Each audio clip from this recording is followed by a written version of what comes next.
Good morning, everybody, and welcome to the Rangers Review morning briefing for Thursday, the 21st of September. It's game day as Rangers get their Europa League campaign underway against Real Betis. I'm delighted to say we're joined by someone who will be there later on tonight, Adam Thornton. How are we doing, Adam? I am okay, Derek. I'd be lying if I said I was heartily looking forward to this tonight, but yeah, fingers crossed we get over the line. Yeah, you're not the only one, I think, that's not too overly excited by going over to Ibrox tonight. I think just given the start to the domestic season, of course. But a big match it is nonetheless. Rangers taking on Manuel Pellegrini's outfit this evening in what should be a tasty game itself. Now, the press conferences took place yesterday, and the big takeaway, Adam, it never rains but it pours. Nico Raskin out until the end of the next international break with a calf problem. Not good news, is it? No, it's not. I know a few people have said he's maybe not had a great start to the season.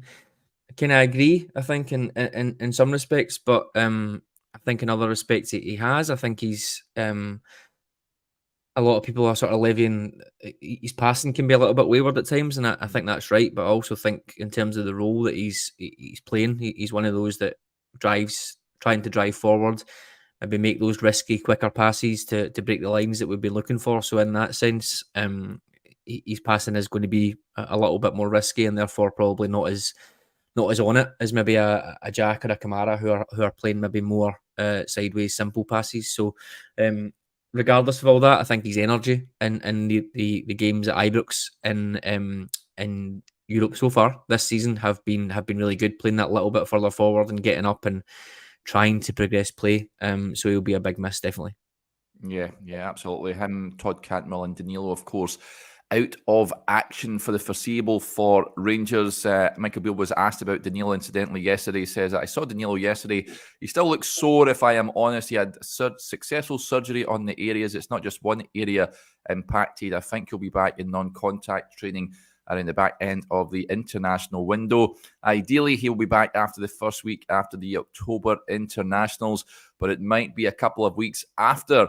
We'll just have to see. He has another consultancy in 2 weeks. I'll get your team for tonight, Adam, shortly, but in terms of those two players, big losses for me. There were probably two the first names in the team sheet tonight.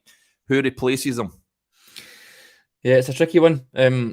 Danilo for me is a big loss, but it's kind of all theory. He's not been playing him, and he's not been playing him in many games. So No. it's one of those where it is a big loss because I think he will be a very, very good signing for us. The mystery is why he hasn't played more minutes than he has to this point. So in that sense, maybe it's not a huge loss, but I think overall is replacing them is a tricky one. I think we will come on to what the team is. There's a bit of debate there, I guess, about Roof and Lawrence both getting 90 minutes at the weekend was great. Does that mean that they expect we won't get 90 minutes from them in this game, which is probably a bit of an issue because they would both be in my starting lineup, all things considered. So I think in terms of straight replacements, I think we'll probably see Matondo coming in up top. And I think we'll see Cifuentes coming in midfield. Whether they replace those two like for like, I'm not sure, but I think those will be two that I would see coming in. Yeah, it'll be interesting to see what team Michael Beale selects this evening. Lots of comments coming in just with regards to Raskin and, of course, Danilo.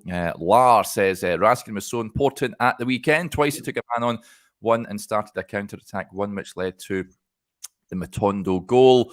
And a big hello to this lad here, Pamphile. Hello from the Democratic Republic of Congo. Are you confident that Rangers are going to win?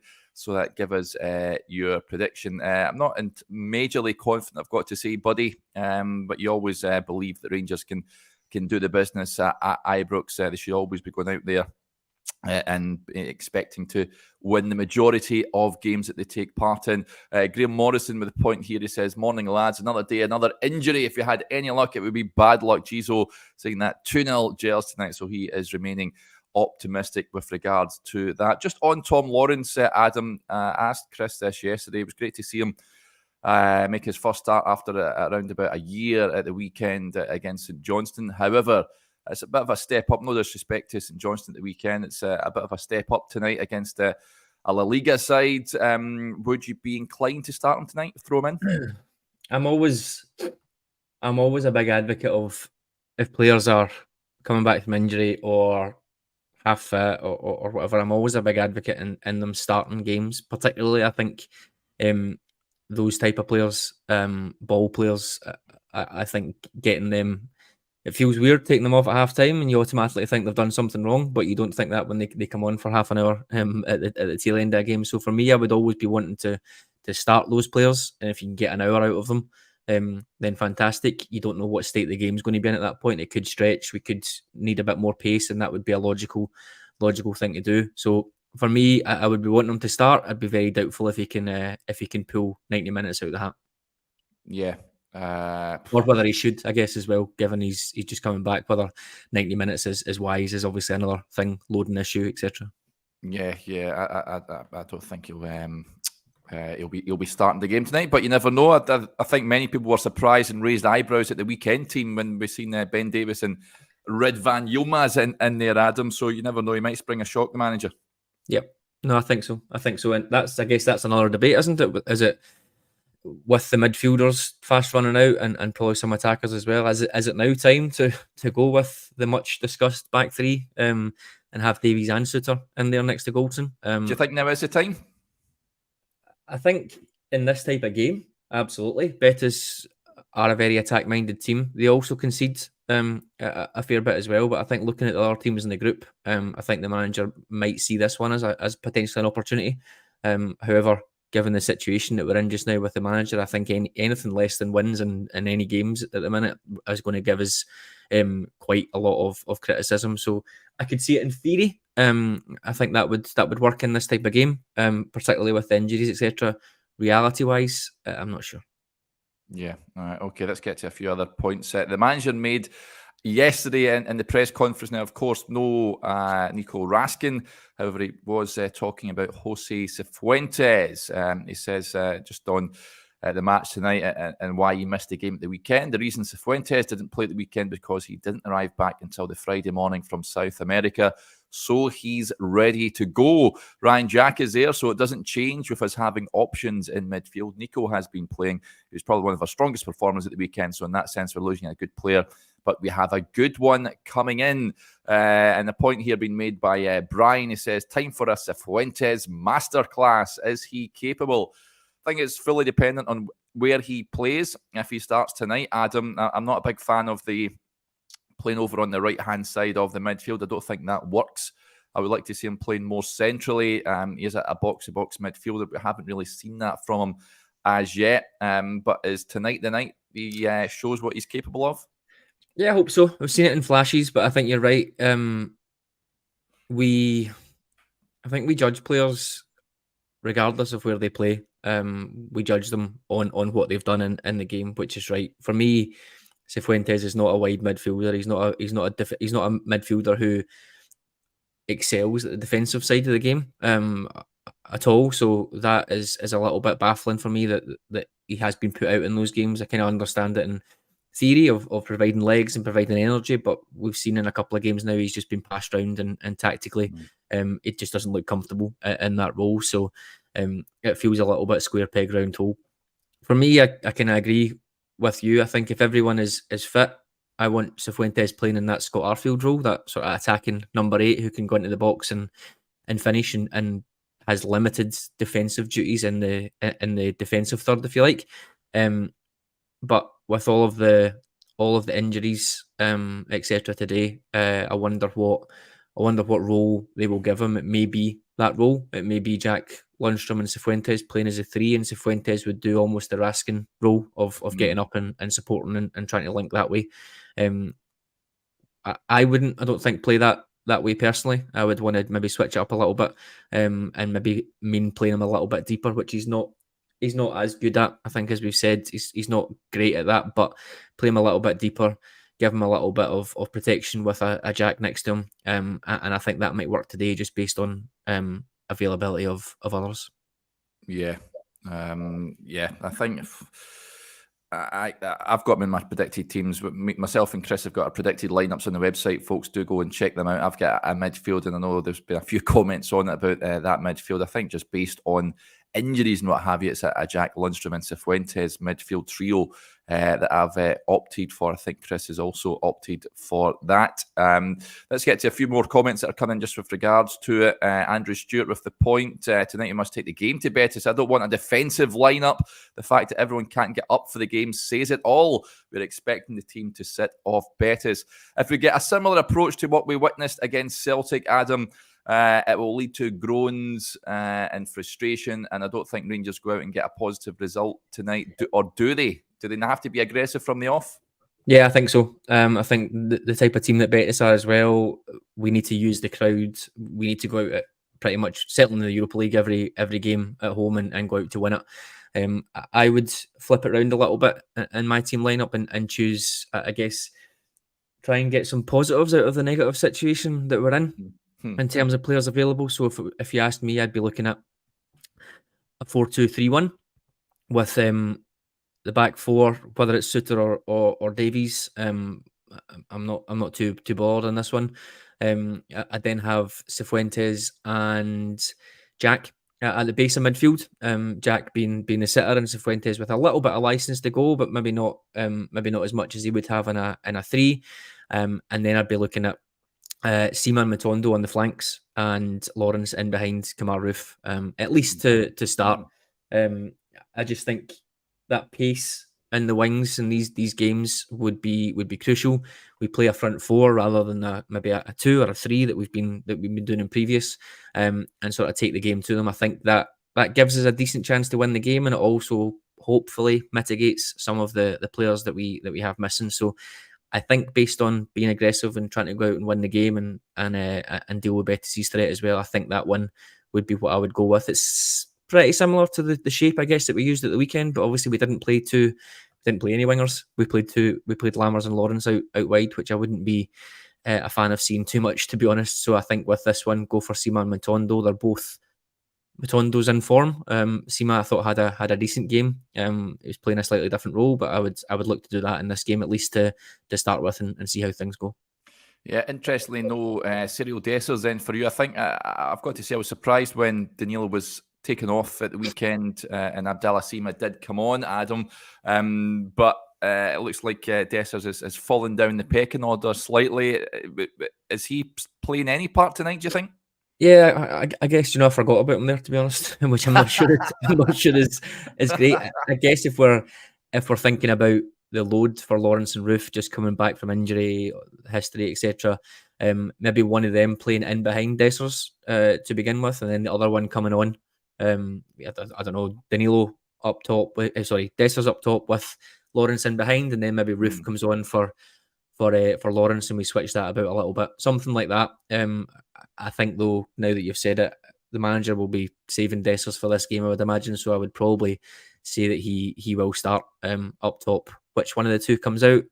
I'd probably go with Lawrence in behind Dessers to begin with, and then try and bring Roof on a little bit later.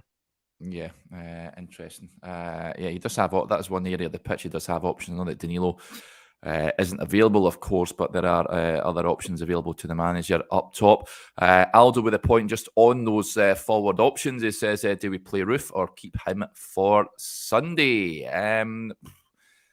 Are we at a stage where we're trying to... I don't think we keep them fresh for Sunday, Adam. Or do we? Are you the mindset that you should be wrapped in cotton wool, perhaps? I say play him. He's the best striker at the club. Yeah, we don't know what their injury situation is like. By all accounts, with Roof, the noises that have came out both from him and the club is they finally got to the bottom of whatever calf issues, hip issues it was that's causing all of the muscle injuries. We don't know how robust he is going to be moving forward. So I would like to probably be a little bit wary about him, but when the other players are dropping like flies, I don't think the manager's got much choice. I think Sunday we should be able to pull together a team that can beat Motherwell at Ibrox. So for me, I think I would be going out with what I consider to be my strongest team tonight and figuring it out for Sunday, seeing who's available. Yeah. Ross with a point, he says, I think he has to play Sema tonight. He's looked much better in recent weeks. His physicality is causing teams a lot of problems. So varying opinions in the comments. Let's get to a few more. First of all, let's address this. Origami Dinosaur says, morning guys, anybody know where I can watch the weekend game in Marrakesh? Is there a Rangers supporters club over there in Morocco? Folks, help Origami out if you can. I can't say I'm familiar of that neck of the woods. Adam, have you been over there before? I haven't. No. What I would suggest is get a speedboat and go to Malaga, go to Malaga or over to the Canary Islands, and you'll have plenty of options. Absolutely. I know there's a good Rangers pub in Ben Al Medina. If that's not too far away, buddy, but I'd imagine it will be. Huge thanks to James Strachan for donating to the channel. Thank you very much, buddy. He says, we need to attack them right from the start. Can't wait until the end of the game. Can't let them score first. It's hard to disagree with any of that. I think I want to see an aggressive Rangers side tonight, a team that are going for Betis from the off. A team we need to remember, and I know they're playing Barcelona, Adam, but they're coming off the back of a 5-0 defeat, and their goalkeeper, it remains to be seen what goalkeeper they pitch in. By all accounts, Manuel Pellegrini is suggesting that they'll have to pitch in their third choice keeper. I want to see him put under a bit of pressure. Yeah, I do as well, but I'm sure everybody's mentioned Bayern Munich were the same, and Stefan Wessels came and an absolute masterclass. It's a very Rangers thing to happen. I'm sure there was another keeper a couple of years ago as well that was similar in the Europa League. So yeah, they've got their own injury worries as well. Like you said, they do concede a fair amount of goals. The manager referenced decent results that they had against Atletico and Villarreal, but they've had some poor results as well against Bilbao and Barcelona. So I think it will be, both teams are probably coming into it in a sort of similar vein, I guess, in terms of players available and maybe some strengths and some weaknesses. So, I think we can hopefully expect an open game, and fingers crossed it falls into our favour. Yeah, Claudio Bravo is our number one goalkeeper. He's getting on a bit now. Dave Fulton raising the point. I've read that Bravo will be back in goal tonight. It remains to be seen who they pitch in there. But I'd like to see Rangers start aggressively. Just on the front line, a few comments and variations. Francis says, put Rufa in the first half and then bring Dessers on in the second half. I know that when we've done our members Q&A show last week, Ali was talking about the forward options and perhaps playing a striker for a half and then bringing someone else on for the second half. It's not something you see usually in football, but that's an interesting point. The Black Thistle with a point. Big Dessers, pardon me, Big Dessers to start his Rangers career proper tonight. Betis defence is inexperienced. Just need to keep them out at the other end. That is a big issue for me, Adam, keeping them out at the other end. We've not looked, I know we get a clean sheet at the weekend, but that defence is gettable, unfortunately. Yeah, it is.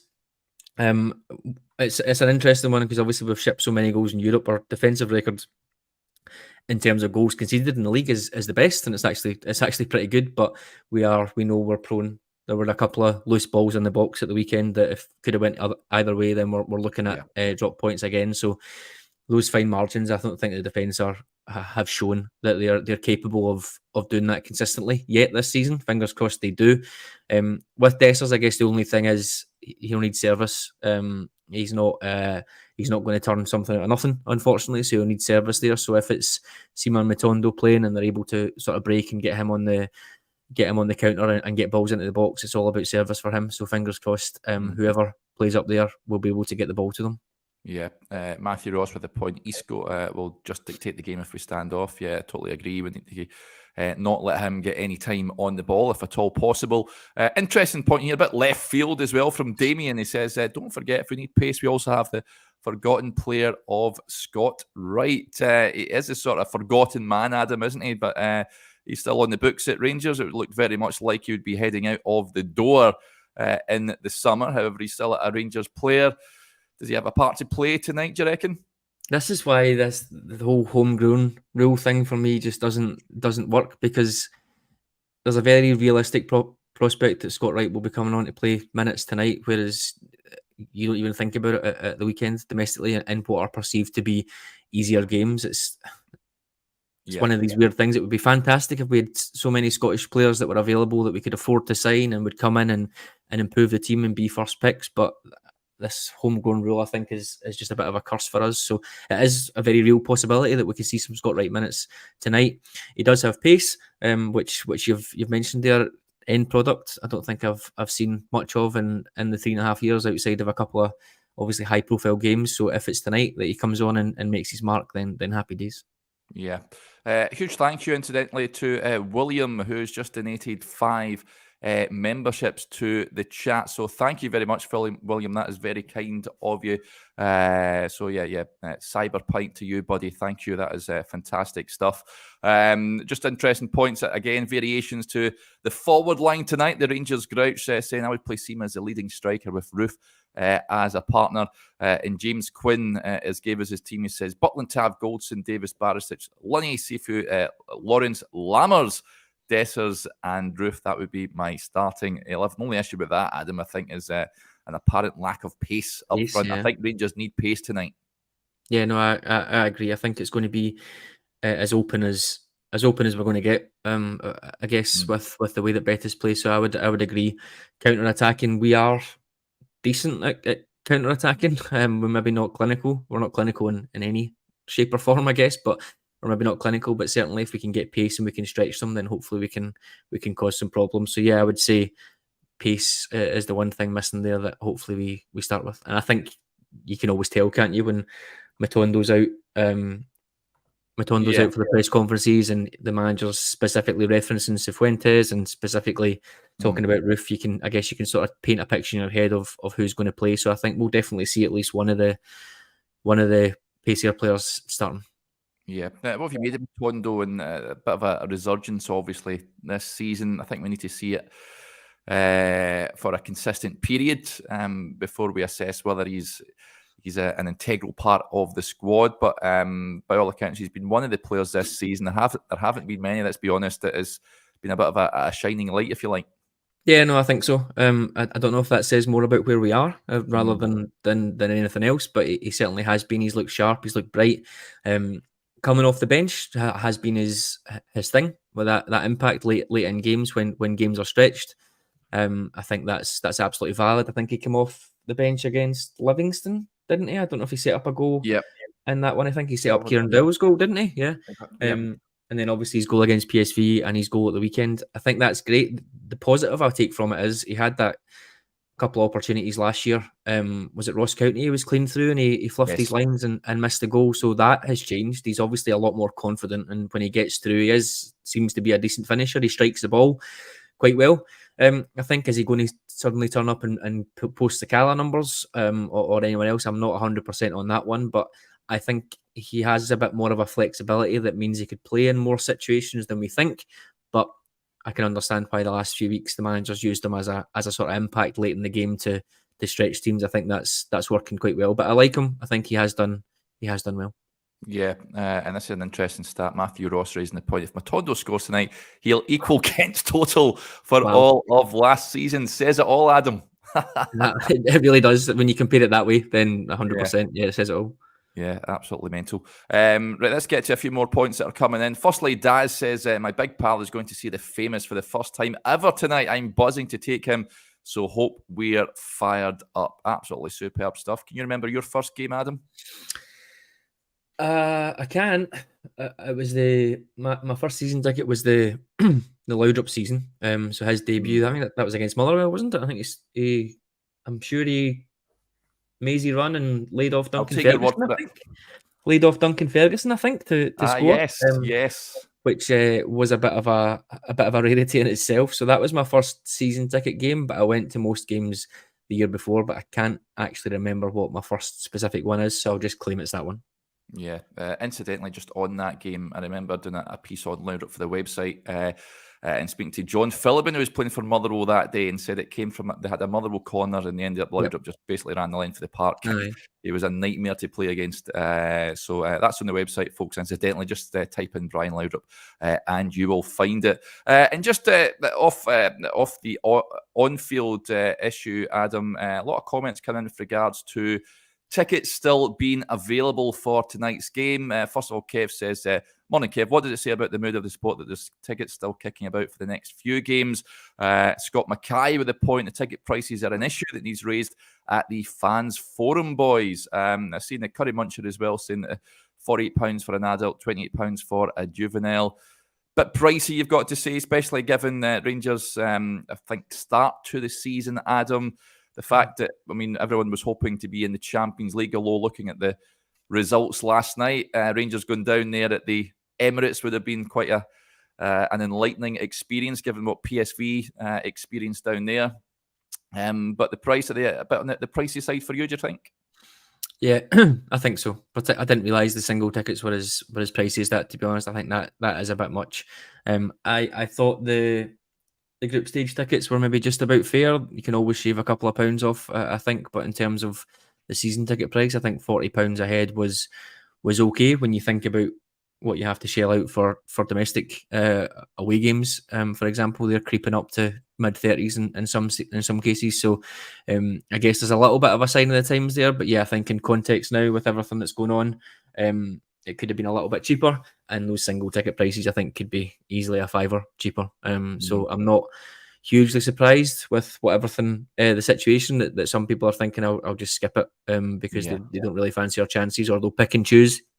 If we get a decent start in this game, they'll maybe want to go to a later one and see us qualify. I think fans are entitled to go as much or as little as they want. But the ticket prices don't help. Yeah, totally agree. And just on first games, it just shows you the variation of the people that tune into this show. Well, first of all, Chip Strachan says, can we clone Brian Laudrup? Oh, I think you could still play now, to be honest with you. I mean, we were at that night recently, Adam. I think he still looks in trim and ready to play. Stephen Smith with the point, he says, my first game was in 1960 at 6 months old. Old man took me to the enclosure, apparently. William Burns, my first game was Wraith against Rangers with Baxter playing for Wraith. So there you go. And Haggis Light says, my first was Dundee at home. Was £2 at the gate that night. Sat in the Govan rear and saw Davy Cooper score. He was also a rare player. Oh, would have loved to have a clone of him or Brian Laudrup this evening. Right, Adam, before we wrap up, in terms of score prediction, are Rangers getting off to a winning start tonight, or will it be a bit of a footballing lesson that we dished out by Real Betis? So difficult to tell, isn't it? This team, we don't know what the lineup's going to be. We don't know what the performance is going to be. We don't know if anyone's playing out of position. We don't know how good Betis really are going to be. So I'm going to go for a very safe 2-1 to Rangers. Yeah, I think I went for that when we were on with Chris yesterday. Always back Rangers to win. Hopefully they go out and do the business tonight. We want an aggressive start. Like you, Adam, it is dependent on the team selection. I think it would be good to see a team that is very attack-minded, but obviously not too good. This is a good side what Rangers are coming up against. Incidentally, folks, if you want to learn more about tonight's opponents on our YouTube channel, I spoke to Betis supporter Enrique, who told us all about Manuel Pellegrini's side, so do go and check it out. Right, huge thanks to Adam for joining us as ever. Thank you, Adam. Enjoy the game tonight. Hopefully you're reporting on a Rangers victory. Thanks to everyone for interacting with the show. Just a reminder, we'll have all the usual pre-match and post-match videos coming your way. Chris and Ewan will be at the game for us tonight, so you won't miss a thing over on our YouTube channel and over on the website as well. Hopefully your team wins, and we'll speak to you a little later on.